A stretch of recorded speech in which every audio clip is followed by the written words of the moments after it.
Sebenarnya akidah itu gampang ya. Yang bikin susah itu ahlul bid'ah. Sehingga kita harus bantah mereka ini. Sebenarnya gampang, selesai. Saya sering sampaikan pembahasan Allah di atas itu sangat mudah. Semua orang paham Allah di atas. Semua orang kalau ada masalah mereka mengatakan kita serahkan kepada yang di atas. Tidak ada yang mengatakan kita serahkan kepada yang di mana-mana ya. Ahlul bidah mengatakan Allah tidak di atas, Allah tidak di bawah. Tidak ada satu orang pun saya ketemu berkata, kalau ada masalah kita serahkan kepada yang tidak di atas dan tidak di bawah. Ada yang ngomong gitu? Enggak ada. Semua orang ngomong dengan fitrahnya. Mereka berkata kalau yang di atas sudah memutuskan mau apa lagi? Semua orang ngomong demikian. Kalau yang di atas sudah memutuskan mau apa lagi? Fitrah mereka tahu Allah di atas, mereka berdoa angkat tangan ke atas ya. Namun datang ahlul bidah bikin banyak syubhat sehingga pembahasan Allah di atas jadi susah. Sebutkan dalil-dalil, bantah mereka. Kenapa tidak mengikuti langsung saja ke akidahnya Rasulullah Sallallahu Alaihi Wasallam gitu ya? Biasanya seperti itu pertanyaan-pertanyaan yang muncul di benak kita. Maka kita awali dulu jamaah bahwa di dalam sebuah hadis yang sahih riwayat Imam Malik ya. Imam Malik itu siapa? Beliau ini termasuk ulama salaf. Kalau dalam ilmu fikih beliau adalah pendiri madhab Maliki ya. Hadis riwayat Imam Malik ini adalah Imam Malik pendiri madhab Maliki. Beliau ahli hadis jamaah. Pakarnya ilmu hadis, guru besar ilmu hadis di Madinah itu Imam Malik. Dan beliau merupakan salah satu dari gurunya Al-Imam Asy-Syafi'i. Ya, Masya Allah. Nah, di dalam kitab Al-Muwatta namanya. Jadi beliau punya kitab hadis namanya Al-Muwatta. Bahkan Al-Muwatta ini dikatakan oleh para ulama sebelum munculnya Sahih Bukhari dan Sahih Muslim, kitab tersahih di dunia setelah Al-Quran itu adalah kitabnya Imam Malik ini Pak. Namanya Al-Muwatta. Nah, nanti cari kitab hadis judulnya apa? Al-Muwatta ya. Waktu itu belum lahir Imam Bukhari, belum ada. Imam Muslim dan yang lainnya belum ada. Maka kitab tersahih setelah Al-Quran itu kitabnya beliau ini ya. Tapi setelah muncul Imam Bukhari, Imam Muslim, itu urutannya tergeser. Baik, kita baca ya hadisnya. Qala Rasulullah sallallahu alaihi wasallam, taraktu fikum amrayn lan tadillu ma tamassaktum bihima. Kitaballahi wa sunnata nabiyhi sallallahu alaihi wasallam. Jadi ada sebuah hadis bahwa Rasulullah sallallahu alaihi wasallam pernah bersabda, taraktu fikum amrayn. Aku telah tinggalkan untuk kalian dua hal atau dua perkara. Lan tadillu ma tamassaktum bihima. Yang mana kalian tidak akan menjadi orang yang sesat ya, tidak akan menjadi orang yang sesat selama mau berpegang teguh dengan kedua hal ini jamaah. Nah kata Nabi, apa dua hal itu? Kitabullah, yaitu Al-Quran. Jadi yang dimaksud kitabullah di sini maknanya adalah Al-Quran, wa sunnatan Nabi sallallahu alaihi wasallam, dan hadisnya Nabi sallallahu alaihi wasallam. Jadi hadirin sekalian, dalam masalah ilmu agama, apapun itu ilmunya jamaah, harus bersumber dari Al-Quran dan As-Sunnah. Sepakat ya? Ada yang menolak di sini? Tidak ada. Semua umat Islam pasti Pak, dimanapun mereka berada, kalau ditanya apakah kita harus merujuk kepada Al-Quran dan Al-Hadis, maka jawabannya pasti iya ya. Cuma tadi bagaimana kemudian cara memahami Al-Quran dan hadis ya. Kalau urusan kembali ke Quran dan hadis itu semuanya kembali Pak. Orang memang ini rujukan utama ya, sumber utama beragama Islam. Baik, jadi kita sepakat ya untuk mengikuti Al-Quran dan As-Sunnah. As-Sunnah itu bisa disebut juga Al-Hadis ya. Nah sekarang begini jamaah. Jadi tadi kan disebutkan bahwa kita harus mengikuti Al-Quran dan As-Sunnah supaya kita menjadi orang yang selamat, tidak sesat dalam beragama. Nah para ulama itu hadirin sekalian, yang pakar di bidang ilmu Al-Quran dan juga pakar di bidang ilmu hadis, itu mereka kan sudah mengkajinya Pak ya, sudah mengkhatamkan Al-Quran, sudah mengkhatamkan hadis yang jumlahnya berapa? Hadis itu jumlahnya berapa jamaah? Kalau Al-Quran kan kita bisa nyebut angka ya. Ayatnya berapa Al-Quran? 6.600 sekian gitu ya. Ada yang mengatakan 6.666 gitu ya. Pernah nggak menghitung sendiri jamaah? Berapa ayat Al-Quran itu? Yang bilang 6666 itu siapa? Pernah dengar dulu kata guru ngaji kita itu 6.666 ya. Biar gampang hafalnya kan 6666 gitu kan gitu. Itu rupanya jamaah kalau kita cek yang mengatakan 6.666 itu adalah Syekh Nawawi Al-Bantani. Ya, dulu beliau ini Sayyidul Hijaz. Ulama pimpinannya para ulama di Hijaz, Mekah, Madinah dulu. Ulama dari Indonesia. Kenal ya Syekh Nawawi Al-Bantani? Kenalan di mana? Ya pokoknya pernah dengar ya nama Syekh Nawawi Al-Bantani. Ulama besar dari Indonesia, dari Banten, Mbak, dan beliau besar di Mekah waktu itu ya. Nah, kata beliau itu Al-Qur'an itu jumlah ayatnya 6.666. Tapi ini khilaf ya. Kalau ulama lain nanti mengatakan 6.600 sekian berapa gitu ya. Tidak sampai 6.666 ya. Baik. Nah, kalau hadis berapa jumlahnya? Pernah ngitung nggak Sahih Al-Bukhari itu berapa, Pak? Sahih Al-Bukhari itu hadirin sekalian, isinya sekitar 7.000 8.000 hadis, tapi itu banyak pengulangan. Kalau diperas gitu ya, yang sama-sama itu dihilangkan, itu kira-kira hanya 2.000-an, Pak. 2.000 3.000-an. Hadis Sahih Al-Bukhari. Begitu juga Sahih Muslim, Sunan Ibnu Majah, Sunan Abu Dawud, Sunan At-Tirmidzi, Sunan An-Nasai, dan kitab-kitab hadis yang lainnya jamaah. Itu kalau dihitung jumlahnya ribuan, Pak. Puluhan ribu. Bahkan ada yang mengatakan jutaan, Pak. Jumlah hadisnya Rasulullah Shallallahu Alaihi Wasallam itu bisa sampai jutaan hadis. Kenapa? Karena Imam Al-Bukhari, bahkan dalam satu riwayat Imam Ahmad bin Hambal, di kepala beliau, Pak, ada 1 juta hadis lebih. Allah. Di kepalanya, Pak, di dalam otaknya Imam Al-Bukhari dan Imam Ahmad bin Hambal ada berapa? 1 juta. Ya. Alfi hadithin. Masya Allah. Kalau kita berapa? Ya lumayan Pak Ustadz. Innamal a'malu binniyat 1. Tapi itu enggak hafal sanatnya ya. Kalau ulama kita itu hafal sanatnya jamaah. Anfulannya itu hafal semua itu ya. Nah, ala kulli hal, para ulama salaf itu hadirin sekalian, mereka lah yang pakar dalam ilmu Al-Qur'an dan pakar dalam ilmu hadis. Sehingga ketika para ulama mengkaji Al-Qur'an dan hadis itu mereka memberikan semacam kesimpulan bahwa Al-Quran hadis ini melahirkan ilmu-ilmu syar'i. Nah, coba dilihat di layar. Para ulama mengatakan dari Al-Quran dan Al-Hadis itu ada nanti ilmu syar'i yang disusun oleh para ulama. Satu, ada ilmu syar'i yang nanti hukumnya fardu ain untuk dipelajari. Yang kedua, nanti ada ilmu syar'i yang hukumnya fardu kifayah. Jadi semua ilmu wajib, Pak, wajib dipelajari, hanya levelnya ada yang wajib ain, ada yang wajib kifayah. Wajib ain itu sama seperti fardu ain ya. Wajib kifayah, fardu kifayah. Nah, yang wajib ain ini hadirin sekalian ada 3 ya. Adapun selain 3 itu nanti masuknya ke bagian wajib kifayah. Nah, 1 ya kita sebutkan ya. Ilmu syar'i yang wajib ain adalah ilmu tauhid, yang akan kita bahas di setiap ahad pekan ketiga ya, ilmu akidah. Yang kedua, fikih hadirin sekalian. Anda tidak boleh tidak belajar fikih. Wajib hukumnya, karena fikih itu berkaitan dengan ibadah kita sehari-hari, ya kan? Anda belajar wudu, nama ilmunya fikih. Anda belajar sholat, nama ilmunya fikih. Belajar bayar zakat, bagaimana ketentuannya? Belajar fikih. Belajar apa lagi? Menghitung warisan, itu dalam ilmu fikih. Wajib, Pak, hukumnya.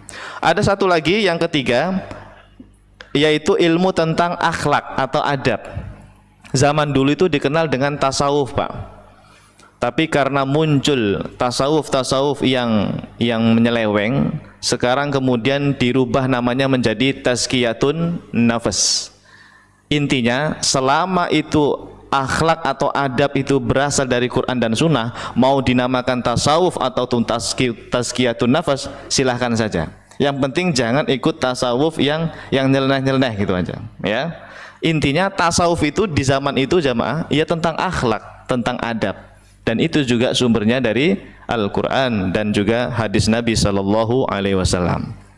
Nah, jadi tiga ilmu ini hadirin sekalian tidak boleh tidak dipelajari, ya. Di masjid tercinta kita ada di Jannatul Firdaus, ya, sudah lengkap ya, malah semua ilmu dipelajari. Masya Allah, antum ini mengalahkan mahasiswa S1 S2 ini. Ya, ini kuliah beneran nih Pak, ya, kalau di masjid Jannatul Firdaus semua ilmu dipelajari, ya. Wajib ainnya ada di sini kan, terus mungkin yang wajib kifayahnya juga dipelajari, ulumul Quran, ulumul hadis, usul fikih, ya, kemudian nahwu sharaf. Enggak tahu di sini ada nggak bahasa Arab intinya, ya. Baik. Nah, jadi hadirin sekalian, kalau ada pertanyaan begini, Pak Ustadz, kenapa kita tidak belajar Al-Quran dan As-Sunnah langsung saja? Kemarin Pak, belum lama saya di Bekasi, di daerah Tambun, karena rumah saya di Tambun, daerah Tambun Selatan. Saya mengkaji di sana, di sebuah masjid, ilmu fikih, ya. Jadi saya kadang ngajar ilmu tauhid, kadang ngajar ilmu fikih. Saya 1 jam itu menjelaskan ilmu fikih Pak, dari awal, dari ba'da maghrib ya, dari maghrib kemudian sampai isya, ya. Setelah saya terangkan 1 jam itu tentang fikih, waktu itu membahas fikih sholat atau fikih waris, ya, saya lupa, ya. Tiba-tiba pas sesi tanya jawab, ada satu jamaah saya bertanya begini, Pak Ustadz, mohon izin, kenapa ya Pak Ustadz bahkan guru-guru kita yang lainnya itu tidak mengajarkan Al-Quran dan As-Sunnah? Pertanyaannya gitu Pak, kenapa Pak Ustadz bahkan guru-guru yang lain tidak mengajarkan kepada kami Al-Quran dan As-Sunnah? Bukan, saya kaget Pak ditanya seperti itu. Lalu saya tanya balik kepada beliau, Pak, menurut Anda yang saya sampaikan tadi selama 1 jam itu dari Quran Sunnah atau dari Injil atau Taurat gitu? Saya gituin, ya. Jadi rupanya Pak, banyak yang salah paham, mengira kalau belajar fikih itu bukan Quran Sunnah, kalau belajar akidah itu bukan Quran Sunnah, katanya. Yang namanya Quran Sunnah harus bawa Quran, harus bawa As-Sunnah, itu baru kajian Quran Sunnah katanya. Nah, ini kurang tepat hadirin sekalian, ya. Justru Anda belajar fikih, Anda belajar tauhid, Anda belajar akhlak, itu sumbernya adalah dari Al-Quran dan Al-Hadis. Gitu caranya, ya. Jadi jangan salah paham, ya. Belajar tauhid, fikih dan yang lainnya sumbernya dari Al-Quran, hadis Pak, semuanya. Enggak mungkin dari apa? Dari filsafat Yunani misalnya, ya. Enggak. Semuanya dari Al-Quran dan hadis, dijelaskan oleh para ulama kita, para ulama salaf kita. Baik, jadi di sini sudah sama ya pemikiran kita, ya, bahwa ilmu syar'i ini muncul dari mana? Dari Al-Quran dan Al-Hadis. Jadi kalau ditanya orang, Pak Ustadz, saya mau belajar Quran hadis, gimana caranya Pak? Gimana caranya? Ya sudah, kalau Anda mau cari ayat Al-Quran dan hadis tentang keyakinan, tentang akidah, ya belajar ilmu tauhid, gitu aja. Pak Ustadz, saya mau belajar Al-Quran hadis tapi tentang hukum. Ya udah, Anda belajar fikih. Belajar fikih itu ya belajar ayat-ayat Al-Quran tentang hukum, hadis-hadis tentang hukum, gitu. Jadi ini semacam apa ya, kesimpulan, ya, kesimpulan dari Quran hadis itu kita orang awam dimudahkan oleh para ulama kita, gitu. Baik, paham ya sampai sini? Alhamdulillah. Nah, berikutnya hadirin sekalian, karena kajian kita ini tentang ilmu tauhid, ilmu akidah, saya ingin menyampaikan bahwa di dalam ilmu akidah Pak, rupanya ada madhabnya juga. Anda kalau belajar fikih, madhab itu ada berapa? Madhab Ahlus Sunnah. Fikih ada 4. Sudah dikaji belum di sini? 1, madhab apa? Kalau fikih ya, kita nyebut fikih dulu. Madhab Hanafi, pendirinya Al-Imam Abu Hanifah. Hanafi itu pertama, madhab pertama itu. Yang kedua, madhab Maliki. Siapa pendirinya? Al-Imam Malik bin Anas tadi yang seorang pakar ilmu hadis di Madinah, gurunya Imam Syafi'i, itu mazhabnya Maliki. Yang ketiga mazhabnya orang Indonesia ini Syafi'i. Ini muridnya Imam Malik tadi, Imam Muhammad bin Idris Asy-Syafi'i, mazhab Syafi'i yang ketiga. Yang terakhir yang keempat mazhab Hambali, ya, pendirinya Al-Imam Ahmad bin Hambal yang merupakan muridnya Imam Syafi'i. Jadi Hambali itu Pak muridnya Imam Syafi'i, terus mazhab Syafi'i itu muridnya Imam Malik itu, ya. Tapi Maliki bukan muridnya Imam Abu Hanifah, ya, bukan, ya. Nah, itu hadirin sekalian, Anda belajar fikih ada mazhabnya, 4 mazhab. Kenapa enggak langsung ke fikih Rasulullah, Pak? Ayo. Kalau ditanya orang, kenapa Anda belajar mazhab Syafi'i, mazhab Hambali? Kenapa kok enggak pakai mazhab Rasulullah gitu? Gimana jawabnya? Saya pernah itu ditanya, Pak Ustadz ini mau ikut Rasulullah apa ikut mazhab gitu. Digituin saya. Begini, kamu ikut Rasulullah, saya juga ikut Rasulullah. Caranya kamu ikut Rasulullah gimana? Iya, saya tanya ke Pak. Ya ikut Rasulullah itu ya saya baca hadis-hadis Nabi. Terus kamu apain tuh? Ya saya baca, saya pahami sendiri gitu. Nah, itu bukan ikut Rasulullah itu ikut pemikiranmu sendiri terhadap hadis itu. Kalau saya ikut Rasulullah pakai otaknya para ulama salaf. Ikut Hanafi, Maliki, Syafi'i, Hambali. Mereka ulama salaf yang memahami hadis-hadisnya Nabi. Berarti 4 mazhab itu ikut Rasulullah Shallallahu Alaihi Wasallam. Begitu Pak harusnya cara jawabnya. Ya, jadi bermadzhab itu pada hakikatnya sedang mengikuti Rasulullah Shallallahu Alaihi Wasallam. Hanya saja pakai jalur sanad gitu loh, nggak langsung loncat ke Nabi gitu loh. Kita harus punya sanad ilmu. Melalui apa? Ya melalui madhab gitu. Nah ternyata dalam ilmu tauhid juga begitu hadirin sekalian. Saya tidak tahu jamaah sudah kenal belum dengan 3 madhab dalam ilmu tauhid ya. Jadi saya urutkan dari atas Pak ya. Akidahnya Rasulullah Shallallahu Alaihi Wasallam itu tentu dipelajari oleh siapa? Para sahabat radhiyallahu anhum ajmain. Ya, semua para sahabat itu akidahnya, tauhidnya, ngajinya langsung kepada Nabi Shallallahu Alaihi Wasallam. Setelah Nabi wafat, para sahabat yang dapat ilmu tauhid dari Nabi tadi kan kemudian apa? Mengajarkan ilmunya kepada generasi berikutnya. Apa namanya? Setelah sahabat? Tabi'in. Ya, di situ muncul Imam Al Hasan Al Basri, Imam Mujahid dan lain sebagainya. Mereka lah yang mempelajari akidahnya Rasulullah melalui para sahabat gitu. Nah, setelah para sahabat ini sudah pada meninggal, Pak, generasi tabi'in ini sama mengajarkan ilmu akidahnya Rasulullah tadi kepada generasi berikutnya.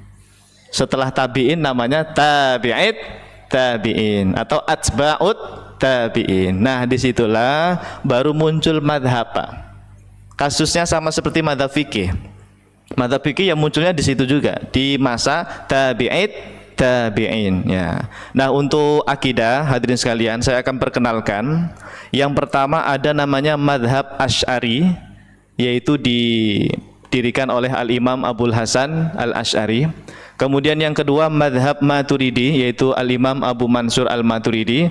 Dan satu lagi madhab Athari, yaitu madhabnya Imam Ahmad bin Hambal. Loh Pak Ustadz, bukannya Imam Ahmad tadi fikih Hambali?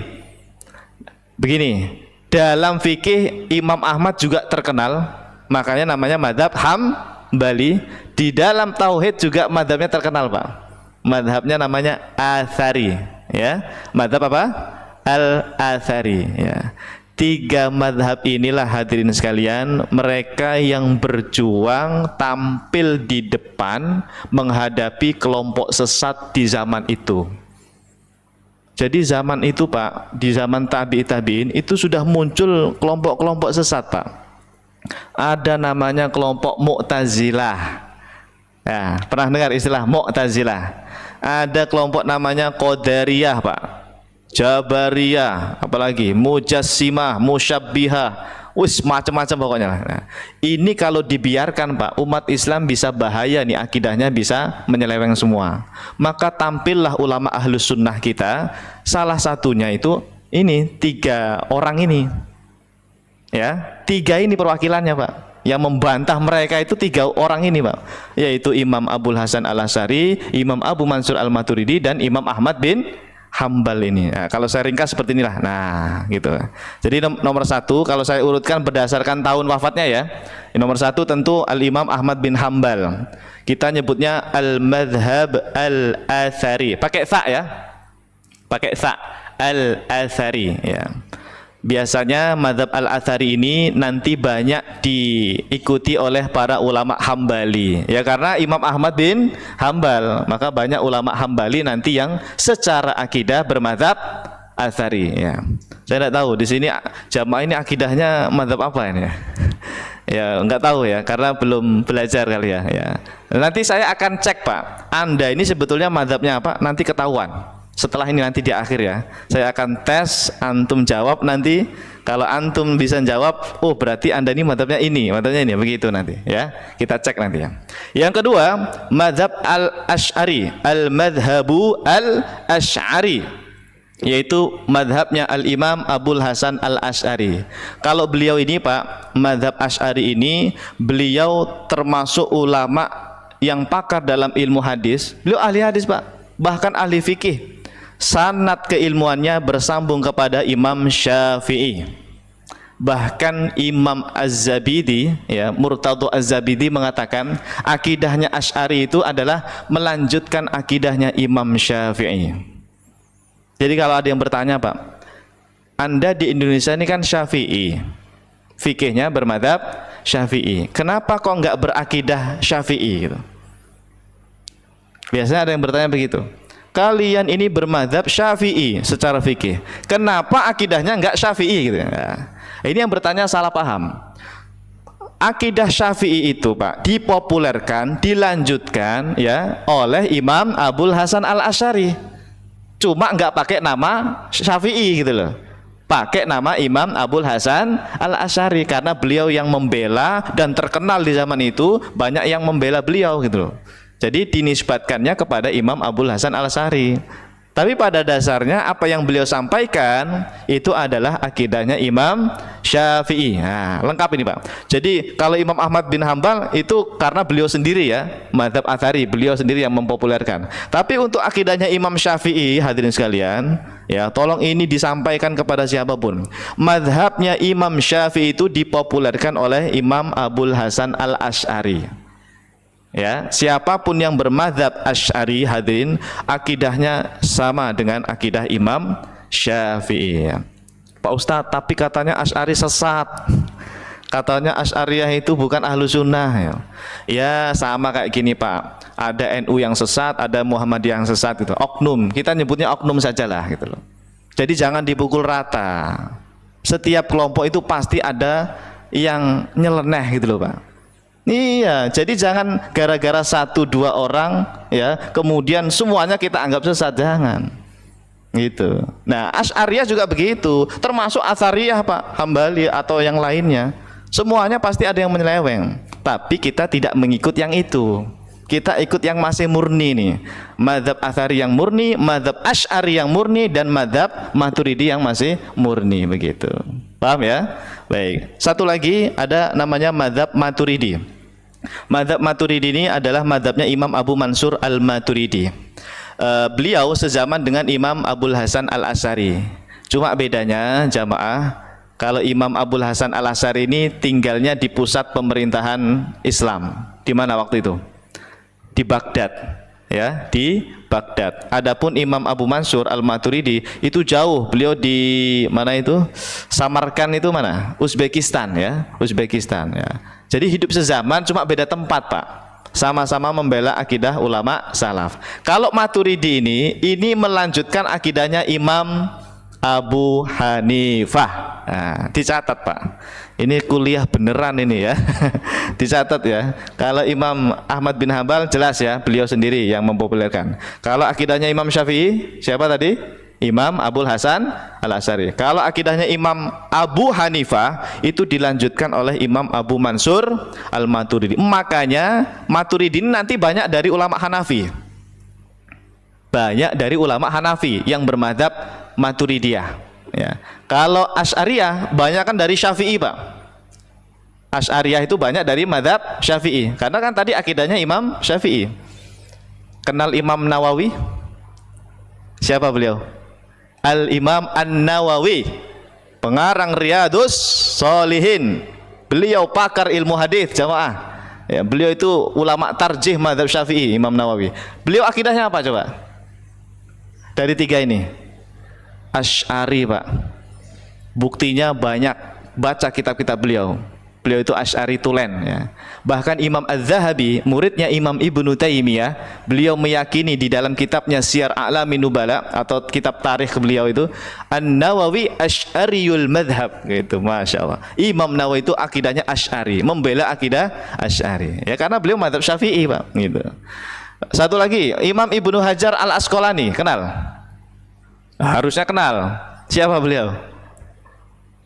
Ini diam ini ada dua kemungkinan ya. Tawadhu apa pura-pura nggak tahu ini ya. Ibnu Hajar Al-Asqalani itu, Pak, ahli hadis yang mensyarah kitab Sahih Al-Bukhari. Nama kitabnya Fathul Bari. Itu ada berapa jilid tuh ya? 16 jilid atau berapa itu? Fathul Bari, syarah kitab Sahih Al-Bukhari. Itu yang menulis syarah Sahih Bukhari itu diantaranya Imam Ibnu Hajar Al-Asqalani, Pak. Beliau Syafi'i fikihnya dan akidahnya Asy'ari ya. Asy'ari beliau, Pak. Ya. Baik, jadi banyak nanti ulama Syafi'i yang bermadzhab Asy'ari. Nah, kalau yang Maturidi kebanyakan dari madzhab apa? Hanafi ya. Kalau dari Maturidi itu nanti banyak dari ulama yang Hanafiyah ya. Kalau Maliki, Pak Ustadz ya.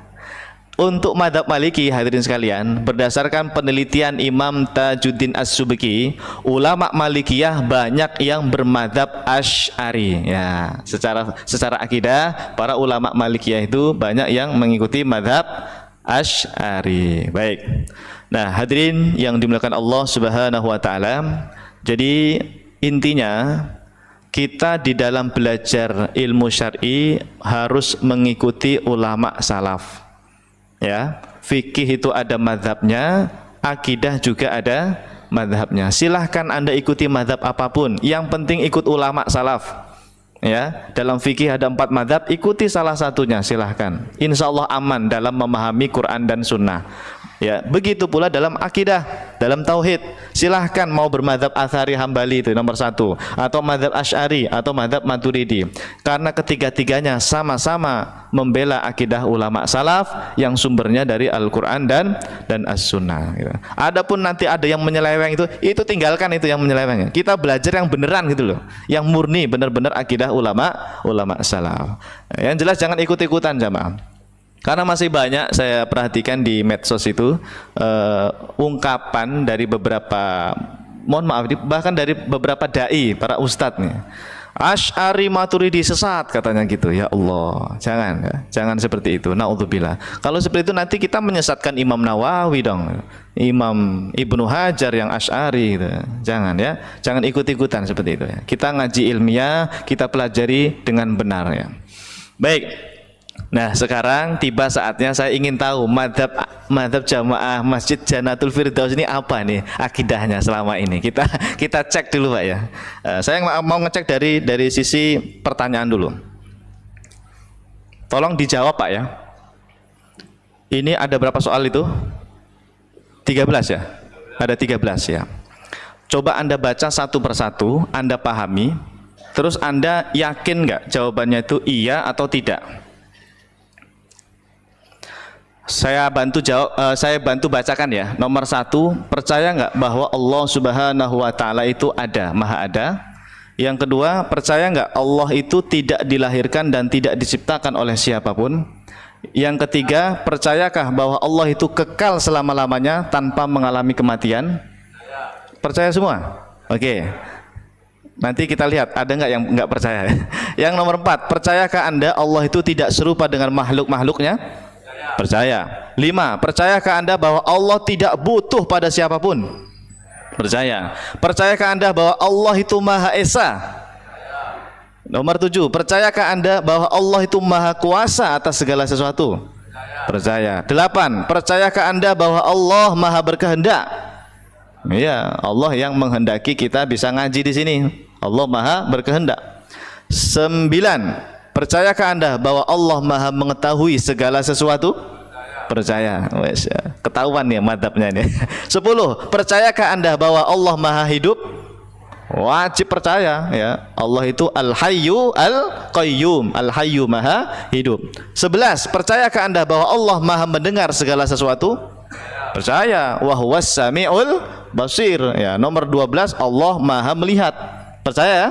Percaya. Wa huwas samiul basir. Allah Maha mendengar, Allah Maha melihat, karena ada ayatnya. Terakhir, percayakah bahwa Allah itu Maha berfirman, Maha berkalam? Percaya. Siapa yang percaya 13 ini angkat tangan?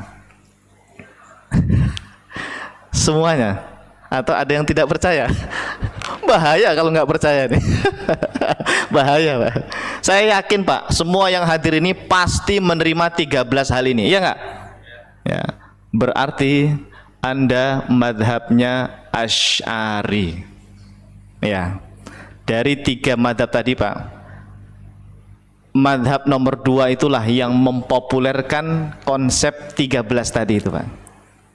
Sebetulnya 3 madhab semuanya sepakat dengan 13 poin tadi, nggak ada khilaf. 13 itu nggak boleh berbeda, nggak boleh, karena itu prinsip, Pak.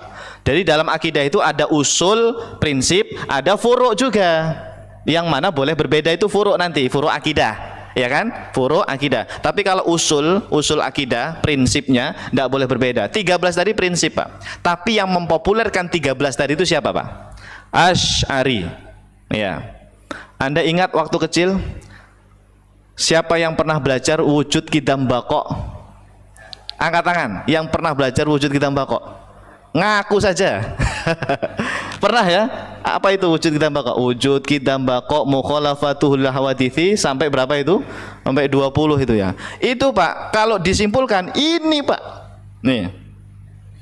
Jadi kadang-kadang saya itu gini, Pak. Kenapa ya sampai ada yang menyesatkan sifat 20? Karena sifat 20 itu isinya ini sebetulnya. Iya. Rupanya nggak paham gitu loh, Pak. Salah paham, mengira sifat 20 itu katanya dari mana gitu, bukan dari Quran Sunnah. Nah, kalau bukan dari Quran Sunnah dari mana? Filsafat Yunani atau mana ya? Padahal rujukannya Quran hadis semua ini, Pak. Nanti kapan-kapan kita bahas tuh ya, akidah Asy'ari secara mendalam ya. Jadi ini sebetulnya adalah akidah Ahlus Sunnah.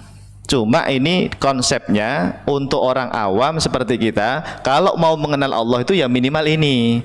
Bukan sifat Allah hanya ini, bukan. Ya.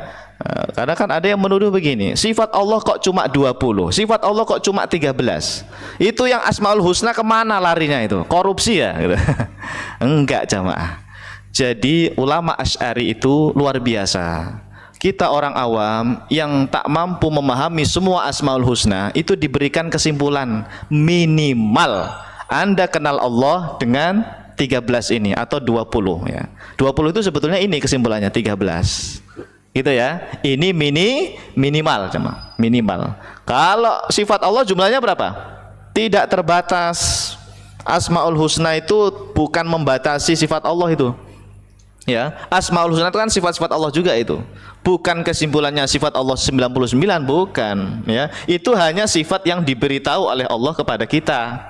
Adapun sifat Allah jumlahnya tidak terbatas gitu. Baik. Jadi ini sudah ketahuan ya, antum Asy'ari semuanya ya. Ngaku nggak ngaku, sadar tidak sadar Anda selama ini berakidah Asy'ari ya. Hanya saja bedanya kita nggak belajar sampai tuntas, Pak, gitu. Hanya sekelumit aja waktu di TPA atau waktu di madrasah waktu kecil ya, nggak sampai selesai. Bahkan nggak tahu ternyata itu adalah Asy'ari, itu nggak tahu kita ya. Karena ngajinya tidak secara mendalam gitu ya. Nah, mudah-mudahan nanti kedepannya di masjid tercinta kita bisa mengkaji semua mazhab, Pak ya. Atsari, Asy'ari dan Maturidi kita pelajari dari sumber yang terpercaya ya, dari sumber yang betul-betul dari para ulama kita, insyaallah. Baik. Nah, nanti kalau Atsari sama Maturidi ada, Pak, ciri khasnya ada. Kalau ini ciri khas Asy'ari. Nah, ini Imam Ahmad bin Hambal. Tadi mazhabnya apa namanya? Mazhabnya apa tadi namanya? Akidahnya Al-Atsari ya, pakai tha ya, Al-Atsari ya. Imam Ahmad bin Hambal itu, Pak, berkeyakinan Allah Subhanahu wa taala bukan berupa jisim. Anda seakidah enggak dengan beliau? Saya terangkan, jisim itu apa?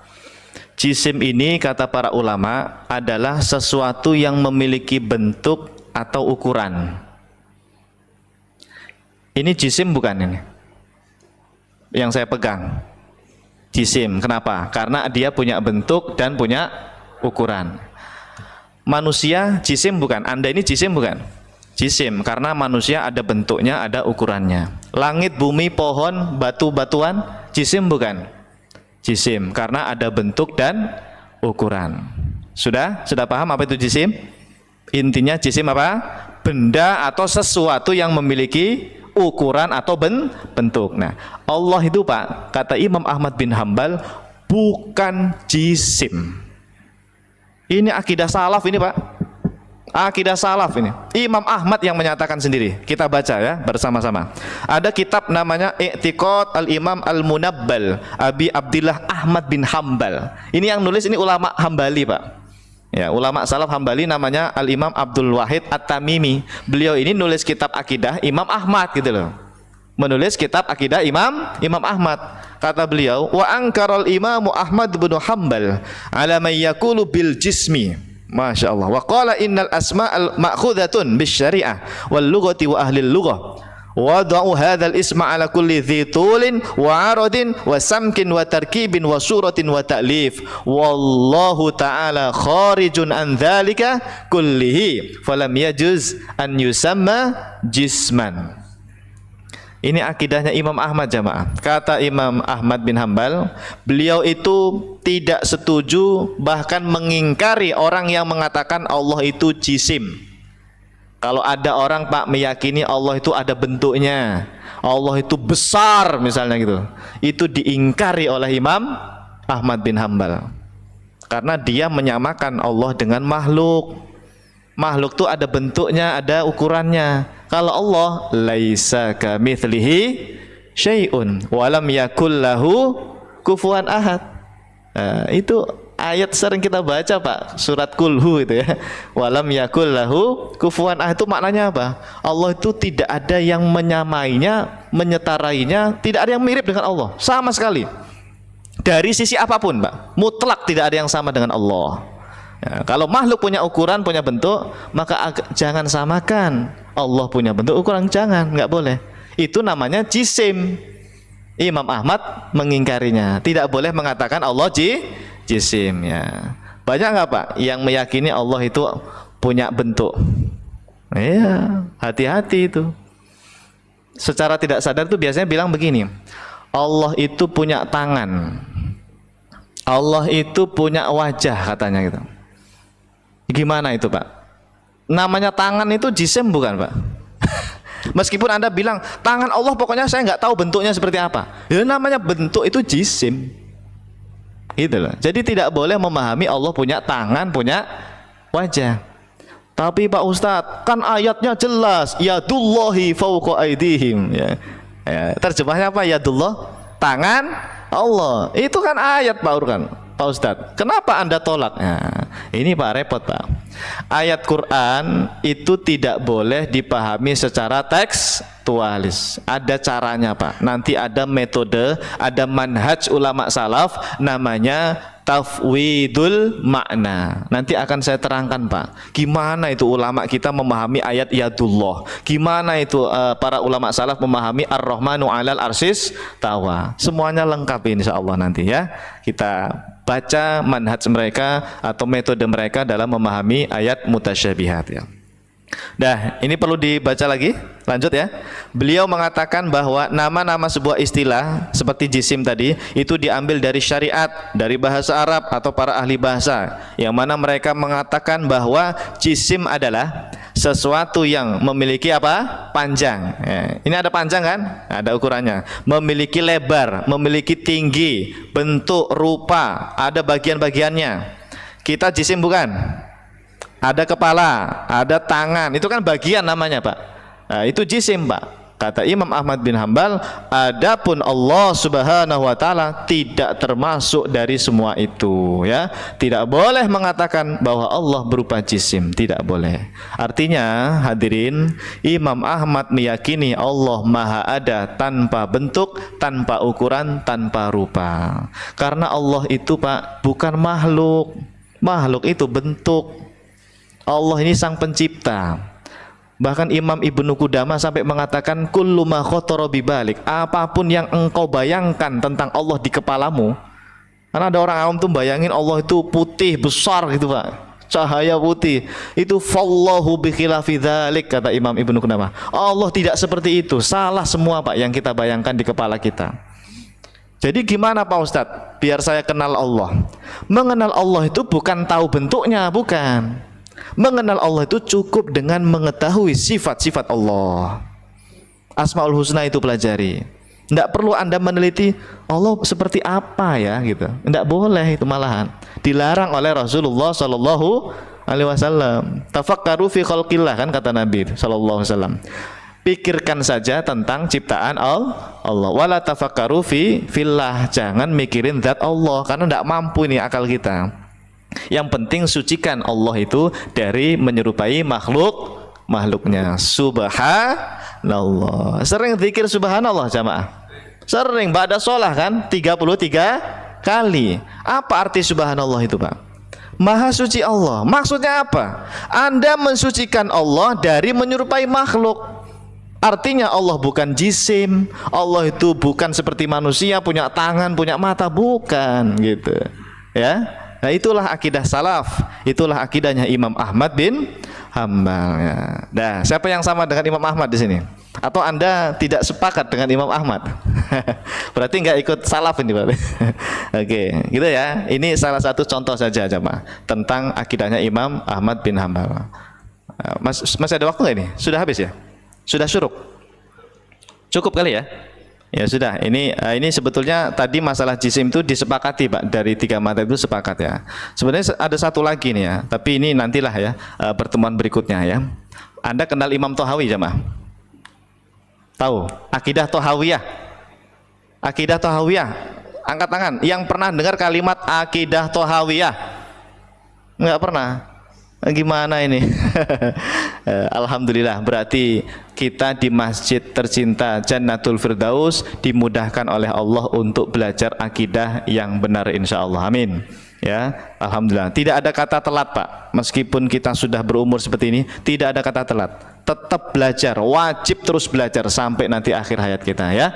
Mudah-mudahan panjang umur, bisa menghatamkan akidah salaf yang sebenar-benarnya. Amin ya rabbal alamin. Baik, karena waktu kita terbatas, sepertinya untuk pertemuan perdana sampai sini dulu. Nanti di pertemuan-pertemuan berikutnya kita akan lanjut lagi tema ini barangkali, atau dengan tema-tema yang lain, bab yang lain insyaallah. Ada pertanyaan? Monggo silahkan. Silahkan kalau ada yang mau bertanya. Silahkan, kalau ada yang mau bertanya 1-2 aja cukup. Ya, silahkan. Waalaikumsalam warahmatullahi wabarakatuh. Begini Ustaz, saya menyoroti dalam kita saat menjalani ibadah haji atau umroh. Iya. Kalau tidak ibadah di sana disarankan ikutin mazhab Hambali. Hambali di sana. Betul, ya. Nah, terus kalau di sini balik lagi ke Syafi'i. Nah, yang saya pertanyakan, kalau kita perpindahan madhab gitu, apakah tidak istilahnya itu tidak mengubah keyakinan kita gitu? Ini masalah apa dulu? Masalah ibadah atau keyakinan? Ibadah. Kalau Hambali Syafi'i kan ibadah. Ibadah. Ya, ibadah. Karena baik. kalau di sana kan bebas. Kalau akidah itu sama sebetulnya. Sebetulnya sama prinsipnya ya. Ya. Yang beda itu fikih nanti ya. Kalau fikih, Pak, misalnya kita di Indonesia ini Syafi'i ya.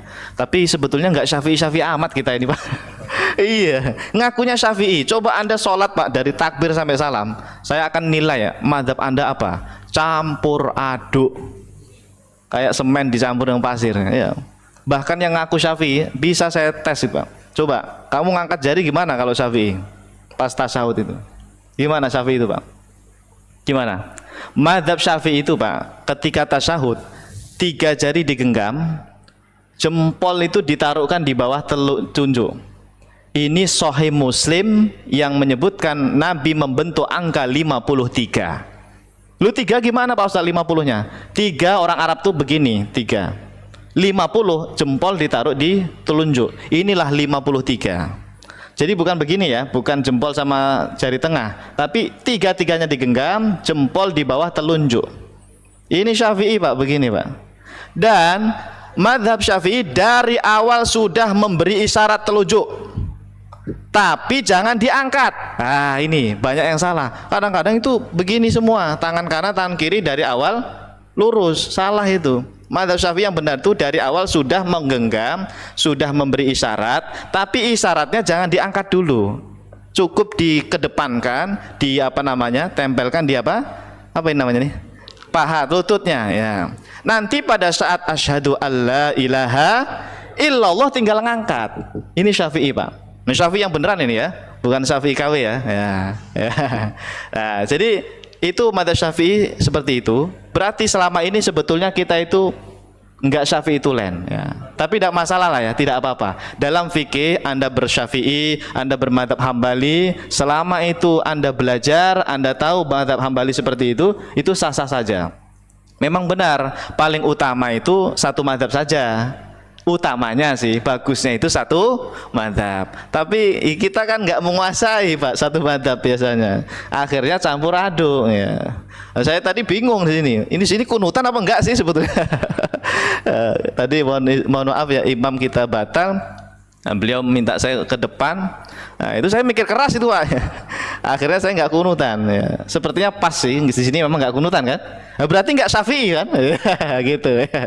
Kita hanya ngaku Syafi'i tapi nggak kunutan ya. Ya nggak masalah ya. Namanya fikih seperti itu ya. Mau kunutan silahkan, tidak pun tidak masalah. Yang penting akidah kita sama Pak. Ya, 3 mazhab tadi, Atsari, Asy'ari, Maturidi pada hakikatnya sama itu. Hanya beda di beberapa poin dan itu pun furu'ul akidah. Cabang akidah, bukan prinsip usul akidah ya. Kalau usul akidah sama semuanya. Oke. Wallahu alam ya. Jadi masalah fikih nggak masalah, tidak apa-apa. Baik, cukup. Ada lagi?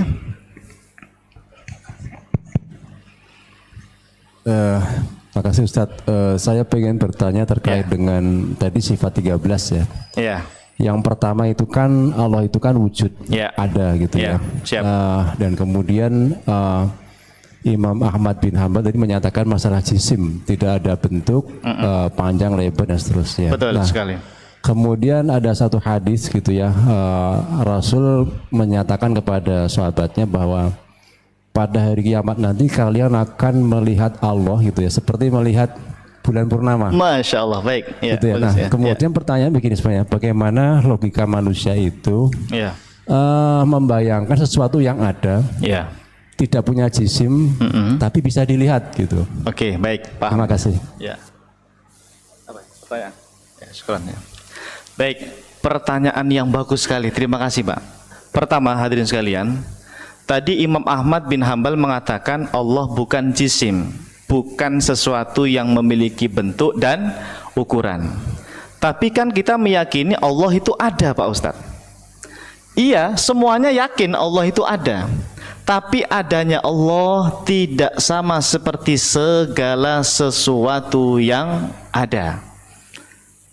Jangan Anda berpikir Allah itu ada bentuk ukurannya, terus kita nanti bisa melihat bentuknya. Jangan, Pak. Tidak boleh. La ya'rifullaha 'alal haqiqati illallah. Tidak ada yang tahu hakikat Allah kecuali hanya Allah.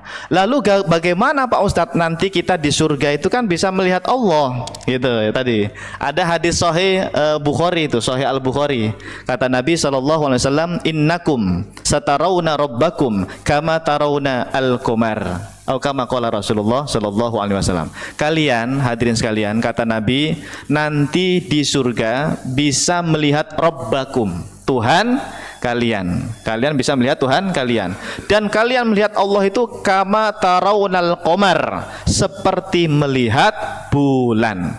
Pertanyaan saya, apa Allah itu bentuknya bulat? Apa Nabi ngajarin Allah itu bentuknya bulat ya, seperti bulan? Anda baca sarahnya Pak. Penting Pak. Kebanyakan kita itu hanya modal teks hadis terus terjemahnya, tidak mau baca sarahnya. Para ulama kita, ulama salaf ahlussunnah mensyarah hadis itu. Nabi mengatakan kalian melihat Tuhanmu seperti bulan, itu fil wuduh, dalam hal kejelasan, bukan dalam hal bentuk atau rupa. Nah, itu penting itu. Jadi melihat Allah itu seperti bulan, maknanya itu tidak ada yang menghalangi mata kita, tidak ada yang menutupi apapun dari pandangan kita. Tapi jangan diyakini Allah bentuknya bulat seperti bulan, tidak boleh. Itu jisim itu namanya ya, itu jisim ya. Jadi yang kita lihat itu apa Pak Ustadz? Anda ini bertanya sesuatu yang di luar nalar akal. Jangankan Allah Pak. Coba Anda tanya kepada saya, bentuk roh Pak Ustadz kayak apa ya? Ya mana saya tahu bentuk roh saya seperti apa? Dipotong tangan masih hidup ya. Berarti roh tangan saya hilang apa gimana? Enggak Pak. Roh saja nggak ada yang tahu Pak. Yas'alunaka anir ruh kulir ruhu min amri rabbi. Tentang roh aja Pak, nggak banyak dikasih tahu tentang Allah Pak. Kita banyak tidak tahu tentang roh. Taunya manusia ini ada ruhnya, tapi bentuk seperti apa ruh itu tidak ada yang tahu. Hakikat ruh tidak ada yang tahu. Padahal roh itu makhluk Pak. Bagaimana Anda bisa kok memahami Allah sang pencipta ruh? Allah. Nah, Allah itu lebih dari itu. Tidak bisa dijangkau oleh akal kita. La tudrikuhu al-absar wa huwa yudrikul absar. Bahkan Imam Ahmad bin Hambal mengatakan, mahma tasawwarta bibalik, apapun yang Anda gambarkan di kepala, fallahu bikhilafi dzalik, Allah tidak seperti yang engkau gambarkan. Semuanya salah itu. Jadi Allah itu benar-benar unik Pak. Benar-benar tidak bisa dibayangkan, tidak bisa dikhayalkan. Kalau masih Anda bisa bayangkan, Anda bisa membayangkan di kepala Allah begini begitu, itu makhluk yang Anda bayangkan, gitu aja. Jadi buang itu semua khayalan kita di kepala. Allah itu maha ada, dan adanya Allah tidak sama seperti segala sesuatu yang ada. Udah gitu aja. Ya, kita cukup beriman sampai di situ. Nah, hakikat melihat Allah seperti apa tadi itu tidak perlu didalami. Cukup imani Allah nanti bisa dilihat, tapi Allah bukan jisim, bukan benda, bukan sesuatu yang ada rupanya, gitu. Caranya begitu ya. Nanti pertemuan berikutnya saya akan tampilkan akidahnya Imam Abu Hanifah. Imam Abu Hanifah itu bilangnya begini, melihat Allah di surga tanpa tempat, tanpa jarak, tanpa cahaya, tanpa rupa, tanpa bentuk ukuran. Itu Pak. Itu Imam Abu Hanifah Pak, ulama salaf itu yang bilang, bukan Ustadz Ajib yang bilang itu. Ya, bukan Asy'ari juga, bukan. Imam Abu Hanifah, beliau ini pernah ngaji dengan sahabat. Makanya ada yang mengatakan Abu Hanifah ini tabi'in. Iya, generasi tabi'in karena pernah bertemu dengan beberapa sahabat. Lah akidah beliau itu pasti dari sahabat Pak, Imam Abu Hanifah. Beliau mengatakan melihat Allah di surga tanpa tempat, tanpa arah, tanpa jarak. Gimana itu Pak? Tanpa tempat, tanpa arah, tanpa jarak. Nggak bisa dibayangkan. Itulah Allah. Kalau masih bisa dibayangkan itu berhala itu namanya, gitu ya. Itu unik Pak. Satu lagi, nikmat yang paling nikmat melihat Allah nanti Pak. Betul. Karena memang tidak bisa dibayangkan. Bukannya bidadari Pak Ustadz paling nikmat. Kalah. Bidadari cantik apapun di surga Pak, masih kalah dengan kenikmatan melihat zat Allah Subhanahu wa taala, zat yang tidak bisa dibayangkan, tidak bisa dikhayalkan, yang bukan berupa bentuk, yang bukan berupa jisim. Wah, itulah Allah Subhanahu wa taala. Wallahu a'lam ya. Baik, terima kasih. Cukup ya? Cukup, alhamdulillah. Nanti kalau ada pertanyaan lagi satu lagi. Ya? Oh, kertas. Oh iya, maaf. Ya, kelupaan saya. Assalamualaikum Ustaz. Waalaikumsalam warahmatullahi wabarakatuh. Mohon penjelasan dari madhab yang bisa diaplikasikan dalam kehidupan sehari-hari. Bolehkah dalam kehidupan berakidah ketiga madhab dikombinasikan? Syukron, jazakumullah khairan wa iyyakum. Oke. Saya dulu di pesantren belajarnya madhab Asy'ari. Karena para kiai, para ustadz rata-rata itu mengajarkan Asy'ari. Ya tadi Pak yang sifat 20 itu ya. Lalu saya kuliah S1 di Lipia. Anda tahu kampus Lipia Jakarta? Ya, saya dulu kuliah di sana S1, alhamdulillah selesai tahun 2015 itu ya. Nah, di Lipia saya kenal itu Pak dengan akidah yang lainnya. Seperti akidah Atsari Hambali itu ya, termasuk akidah Wahabi itu saya sudah belajar semua itu Pak. Apa perbedaannya, di mana titik pertemuannya, persamaannya gitu ya. Semuanya alhamdulillah saya sudah pelajari. Nah, yang kemudian saya simpulkan Pak, Asy'ari, Maturidi, dan Atsari Hambali itu dalam usul akidah sama, berarti bisa dikombinasikan. Nanti kita pelajari mana perkara akidah yang disepakati 3 madhab. Berarti ini bisa dikombinasikan karena sama, intinya itu sama 3 madhab tadi ya. Kan tadi nanyanya bisa nggak itu dikombinasikan, digabung misalnya ya, atau disatukan ya. Bisa. Yang penting kita cari hal-hal yang disepakati. Seperti tadi Pak, masalah jisim itu sepakat itu. Berarti kita secara tidak langsung bermadhab Asy'ari, bermadhab Atsari, dan Maturidi itu ya. Tapi nanti ada juga perkara yang khilaf, yang nggak bisa dikombinasikan. Asy'ari bilang begini ya, Maturidi bilang begini, Atsari Hambali bilang begini. Ada nanti Pak khilaf. Misalnya masalah apa? Masalah takdir Pak ya, atau masalah sifat kalam. Nah, sifat kalam itu yang nomor 13 itu Pak. Sifat kalam, Allah Maha berfirman. Itu khilaf nanti Pak. Kalau Allah berkalam sepakat. Mereka itu khilafnya, kalamnya Allah itu pakai suara apa enggak gitu. Iya, nanti ada pembahasan kayak gitu Pak. Imam Ahmad bilangnya ada suaranya, Asy'ari Maturidi bilangnya enggak ada suaranya. Kalau ada suaranya nanti kayak makhluk gitu. Nah, itu namanya furu akidah. Nah, kalau di hal itu enggak masalah, itu tidak apa-apa. Selama memang ada rujukan dalilnya tidak masalah. Yang penting usul akidahnya sama-sama meyakini Allah Maha berfirman. Udah gitu ya. Nah, jadi untuk sehari-hari Pak sebaiknya ya satu madhab dulu, bagusnya sih. Ya, Anda mau mengaplikasikan madhab apa? Asy'ari misalnya. Ya kita ngaji dulu kan belum khatam kan ngaji Asy'arinya kan. Ya, nanti kita pelajari semua ya. Atsari Imam Ahmad kita pelajari, Asy'arinya Imam Abul Hasan Asy'ari kita pelajari, Maturidi juga begitu insyaallah.